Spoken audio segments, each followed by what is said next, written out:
Arestado ang dalawang karnaper matapos ang mabilis na aksyon ng mga tauhan ng Manila Police District sa Saluysog Street, Santa Mesa noong madaling araw na ika-20 ng Nobyembre taong 2025. Ayon sa investigasyon ng pulisya, tumawag ang isang 52 anyos na lalaki sa Unified 911 ng PNP matapos mapansin na umaandar ang kanyang silver na Toyota Corolla sa kanilang bahay.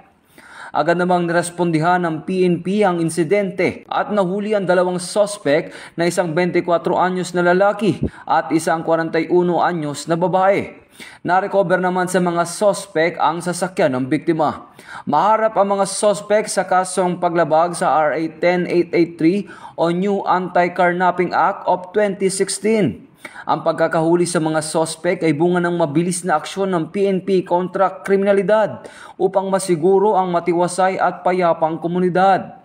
Ito ang bagong PNP para sa bagong Pilipinas, serbisyong mabilis, tapat at nararamdaman.